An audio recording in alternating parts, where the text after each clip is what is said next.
हरे कृष्णा। सभी को मेरा दंडवत प्रणाम।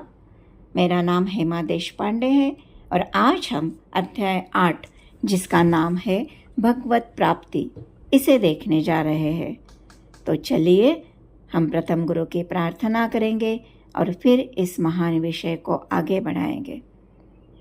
ओम अज्ञानतिमिरान्धस्य ज्ञानाञ्जनशलाकया चक्षुरुन्मिलितं येन तस्मै श्रीगुरवे नमः। गुरुर्ब्रह्मा गुरुर्विष्णु गुरुर्देवो महेश्वरा, गुरुः साक्षात् परब्रह्म तस्मै श्रीगुरवे नमः। श्रील प्रभुपाद की जय। पिछले अध्याय के आखिरी में भगवान ने ये कहा था कि जो मुझे अधिभूत, अधिदेव और अधियज्ञ इन सभी नियामक के रूप में जानता है, उसकी चेतना मृत्यु के समय मुझ में होती है। जो ब्रह्म, अध्यात्म, आत्मा, कर्म, अधिभूत, अधिदेव, अधियज्ञ ये विषयों को जानता है, वह मेरा स्मरण मृत्यु के समय कर पाता है। इसलिए 8वें अध्याय का प्रारंभ अर्जुन के 8 प्रश्नों से होती है। अर्जुन भगवान से पूछते हैं, ये ब्रह्म क्या है, आत्मा क्या है, कर्म क्या है, अध्यात्म क्या है, अधिभूत क्या है, अधिदेव क्या है और अधियज्ञ क्या है। और आखिरी प्रश्न है, मृत्यु के समय आपका स्मरण कैसे किया जाता है। आप सोचिए, अर्जुन की जिज्ञासा कितनी प्रखर थी, वह सीखने के लिए कितने उत्सुक है। मनुष्य में सीखने की क्षमता और योग्यता भगवान का एक उपहार है। सीखने की उत्सुकता ये हर एक की स्वयं की इच्छा है और यह इच्छा ही प्रगतिशील जीवन का आधार है। अर्जुन गीता के ज्ञान के अमृत को पीना चाहता है। आगे भगवान अर्जुन के सभी प्रश्नों के उत्तर देते हैं। जो आखिरी प्रश्न है, भगवान को मृत्यु के समय कैसे स्मरण किया जाता है, इस प्रश्न के उत्तर के लिए यह संपूर्ण अध्याय समर्पित किया गया है। आगे भगवान एक एक करके अर्जुन के सारे प्रश्नों के उत्तर देते हैं। ब्रह्म क्या है? ब्रह्म अविनाशी जीव जो भौतिक शरीर से भिन्न है। अध्यात्म क्या है? अध्यात्म जीव का नित्य स्वभाव, जीव की नित्य प्रकृति अथवा उसके संस्कार जो शरीर निर्धारण करते हैं। कर्म क्या है? कर्म जीव के सकाम कर्म जो उसे शरीर परिवर्तन के लिए बाध्य करते हैं।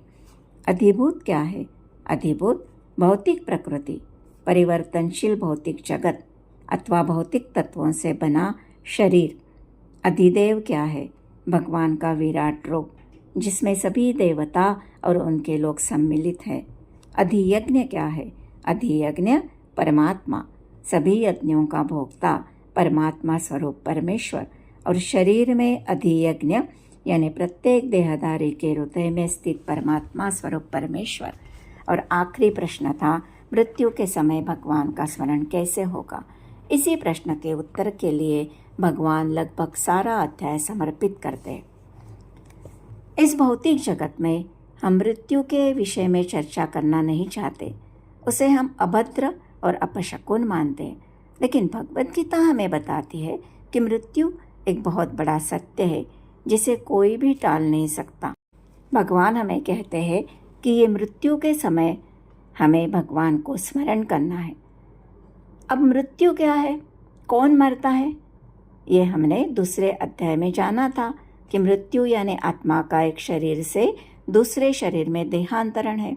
इसलिए ये शरीर छोड़ने के बाद आत्मा का जो प्रवास रहता है वो क्या है, वह कहाँ जाती है, कैसे जाती है, उसका गंतव्य क्या है, ये सोचना बहुत ज़रूरी है। भगवान कृष्ण कह रहे हैं, जो मृत्यु के अंत समय मेरा स्मरण करता है, मेरा स्मरण करते हुए देह त्यागता है, वो मेरे स्वभाव को प्राप्त होता है। अब स्वभाव यानी क्या? भगवान का स्वभाव कैसे होता है? तो भगवान का स्वभाव सच्चित आनंद है जिसका कभी विनाश नहीं होता और जो पूर्ण ज्ञान और आनंद से परिपूर्ण है। देखिए, बहुत लोग पुनर्जन्म के सिद्धांत को नहीं मानते। सोचते हैं कि हमें एक जीवन मिला है, उसमें सारी चीज़ों का उपभोग हमें कर लेना है, आगे क्या होगा क्या पता, सब काल्पनिक है। लेकिन भगवत गीता हमें बताती है, कोई माने या न माने कोई फर्क नहीं पड़ता, क्योंकि पुनर्जन्म तो हर एक को मिलेगा ही। अमर आत्मा का प्रवास आगे चलेगा ही। देखिए, बहुत बड़े बड़े विचारवंतों ने इस विषय पर चर्चा की है। Leo Tolstoy, Socrates, Henry Ford, Carl Jung इत्यादि लोगों ने इस पर लिखा है। डॉक्टर स्टीवनसन ने इस पर डॉक्यूमेंट्री भी की है। हम बहुत लोगों से सुनते हैं कि उन्हें पहले जन्म की जो जगह है वो याद रहती है, पहले जन्म में जो लोग हैं वो सब याद आता है। इसका मतलब है हमारे कई जन्म हो चुके हैं। इसलिए हमें ये समझना है कि अगर हम अगले जन्म की तैयारी नहीं करेंगे तो हमें हमारे कर्मों के हिसाब से किसी भी योनि में आना तो पड़ेगा ही। देखिए, अगर कोई मांसाहार खाने में, पशु का मांस खाने में रुचि रखता है तो उसके शरीर में जो परमात्मा के रूप में भगवान है वह उसे मृत्यु के पश्चात उसके सूक्ष्म देह के साथ उसे पशु योनि में लेकर जाएंगे, जहाँ वो मांस खाने का आनंद ले पाएगा। उसकी मांस खाने की इच्छा को आगे भगवान इस तरह से पूरी करते हैं। इस तरह मनुष्य को अलग अलग शरीर मिलता है। नया शरीर मिलने का आधार क्या है? जब आप कुछ खरीदने जाते हो, अगर आपको कुछ चीज़ पसंद आई तो आप आपका बजट देखते हो। पॉकेट में पैसा है तो ही आप उसे खरीद पाओगे। उसी तरह यहाँ हमारा बजट कर्म है। कर्म के अनुसार आपको दूसरा जन्म मिलता है। हम सब ये जानते हैं कि एक ना एक दिन हमें जाना ही है। जिस दिन हमारा जन्म हुआ उसी दिन से हमारी जो ये मृत्यु के ओर यात्रा है वो चालू हो चुकी है। लेकिन कितने लोग ये जानते हैं कि हमें कहाँ जाना है? जो ये नहीं जानता कि हमें कहाँ और कैसे जाना है, वह जीवन के अंत में भ्रमित और भयभीत तो होगा ही ना। देखिए, हम भौतिक जगत में भी कहीं जाने का प्लान करते हैं तो हमें कितना सोचना पड़ता है। कैसे जाना है, उसकी टिकट्स की व्यवस्था करनी है, वहाँ जाकर रहने की व्यवस्था करना है, सब सोचना पड़ता है। तब कहीं आप सुखपूर्वक जा पाते हो। तो आप सोचिए, ये तो बहुत बड़ी लंबी यात्रा है। उसके लिए आप नहीं सोचोगे तो मुश्किल ही होगी ना। लेकिन आम जनता इसके विषय में विचार ही नहीं करती। मृत्यु के विषय को मालूम होते हुए भी इग्नोर करते। जब आएगी आएगी, अभी से क्यों सोचना है? अभी का वक्त मिला है, एंजॉय करो। इसी तरह की विचारधारा होती है। लेकिन यह बात तो सच है कि आपको इस परिस्थिति का सामना करना ही पड़ेगा। इसलिए हमें इस विषय पर ज़रूर सोचना चाहिए।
भगवान आगे कह रहे हैं कि इसके व्यतिरिक्त एक और अव्यक्त प्रकृति है जो श्रेष्ठ है, शाश्वत है, जिसका कभी भी विनाश नहीं होता। वह है आध्यात्मिक जगत, भगवान श्री कृष्ण का धाम। लेकिन यह अप्रकट है, अक्षर है और जिसे परम गंतव्य भी कहा जाता है, जहाँ जाने से व्यक्ति कभी भी इस अशाश्वत जगत में वापस नहीं आता। यह चिंतामणि धाम है। यहाँ के वृक्ष कल्पतरु वृक्ष कहलाते हैं। यहाँ की गायें सुरभि गायें कहलाती है। यहाँ लाखों लक्ष्मियाँ भगवान की सेवा करती है। ये स्वयं प्रकाशित है।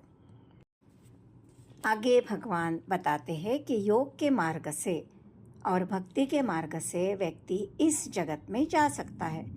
लेकिन जैसे हमने देखा, योगी का मार्ग कठिन है। और इसमें और एक बात है कि योगी के लिए समय जब वह शरीर छोड़ता है वो बहुत महत्वपूर्ण है। आगे भगवान ये काल के विषय में हमें बताते हैं। भगवान कहते हैं एक प्रकाश का मार्ग है और एक अंधकार का मार्ग है।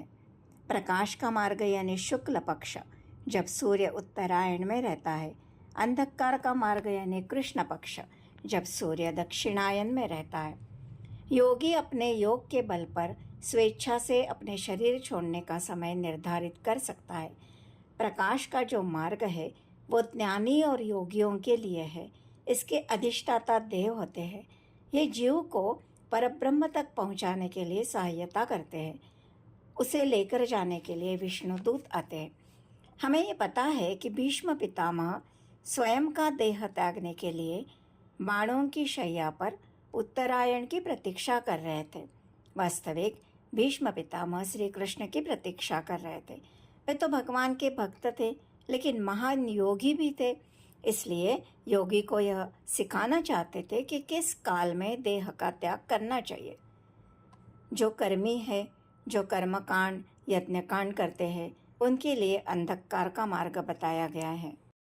ऐसे लोग मृत्यु के पश्चात चंद्रलोक को प्राप्त करते हैं और वहाँ वे हजारों वर्षों तक आनंद सुख इसका उपभोग करते हैं और उसके पश्चात फिर से पृथ्वी लोक पर लौटते हैं। देखिए, अष्टांग योग एक यांत्रिक विधि है। योगी को स्वयं के बल पर सब कुछ करना पड़ता है, लेकिन भक्ति योग में सिर्फ भगवान की शरणागति लेने से भक्त को किसी भी समय मृत्यु आए उसकी चिंता करने की ज़रूरत नहीं है, क्योंकि अब भगवान उसे संभालते हैं। भक्त इसकी कभी चिंता नहीं करता। इसलिए भगवान अर्जुन को कहते हैं सदैव भक्ति योग करो। मन पर कृत्रिम रूप से नियंत्रण करना कठिन है। भगवान का जप, नाम लेना, उनकी लीलाएं सुनना, सेवा करना, ये सब सुलभ है और भक्त को सभी मार्ग का लाभ भी प्राप्त होता है। इसलिए हम सभी को साधना का एक रूटीन बनाना चाहिए। हम सभी ये संकल्प करेंगे कि हम हरे कृष्ण महामंत्र का जप, सत्संग, भगवद गीता भागवतम का अध्ययन, ये साधना करेंगे और इस दुष्कर भवसागर से भगवान की सहायता से निकलेंगे। यह मार्ग आसान है। हमें सर्वप्रथम प्राथमिकता किसे देनी है ये सीखना है। प्रथम भगवान का स्मरण, फिर कर्म। उसके लिए अभ्यास, साधना करनी होगी। जीवन जीने की कला के साथ मरने की कला भी हमें सीखना है, क्योंकि यह अगले जीवन की शुरुआत है। जो व्यक्ति बुद्धिमान होता है वह दूरदर्शी भी होता है। वह हर वक्त कल के लिए सोचता है। अगर हमने नहीं सोचा, मृत्यु के लिए मानसिकता तैयार नहीं की, तो हमें नोटिस तो नहीं मिलने वाली। इसलिए हमें हर वक्त तैयार रहना है। मृत्यु कभी भी आ सकती है और हमें ये समझना है कि नियमों से परे प्रेम होता है। योगी के नियम रहते हैं, लेकिन भगवान कृष्ण का प्रेम इससे परे है। भक्त के लिए शरणागति के सिवाय कुछ भी नियम नहीं है। इसलिए हमें सदैव हरे कृष्णा कृष्ण कृष्ण हरे हरे, हरे राम राम राम हरे हरे, ये महामंत्र का जप करते रहना है और भगवान का स्मरण हर कर्म करते हुए रखना है। करते करते ये करने से हमें उसमें रस आने लगता है, तो हमें कृष्ण भावना भावित होने की अनुभूति होने लगती है। यह जीवन की सर्वोच्च अवस्था है जिससे भक्त कृष्ण के धाम गोलोक वृंदावन को प्राप्त होता है और सदैव सुखी रहता है। इसलिए हमें सदैव ये भगवत प्राप्ति के लिए प्रयासरत रहना चाहिए। और भगवान का जो धाम है भगवत धाम, वहाँ जाने के लिए हमें कोशिश करनी चाहिए, भगवान के प्रार्थना करनी चाहिए, भगवान के नाम रूप लीला इनका गुणगान करना चाहिए। और ये सब हम करेंगे तो भगवत प्राप्ति बहुत दूर नहीं है। अब आगे का जो अध्याय है उसका नाम है परम गुह्य ज्ञान। भगवान हमें इसी विषय में और गुह्य बातें बताएंगे, इसलिए आगे के अध्याय को ज़रूर सुनना। इसी के साथ मैं इस भगवत प्राप्ति के महान अध्याय को विराम देती हूँ और आशा करती हूँ कि आपको यह अच्छा लगा होगा और आप भगवत प्राप्ति मिलने के लिए उत्सुक हुए होंगे। इसे आप प्लीज़ लाइक, सब्सक्राइब और शेयर कीजिए ताकि आपके साथ और लोग भी इस भगवत प्राप्ति को प्राप्त कर पाए। इसी के साथ मैं विराम लेती हूँ। हरे कृष्णा कृष्ण कृष्णा हरे हरे, हरे राम राम राम हरे हरे। साष्टांग दंडवत।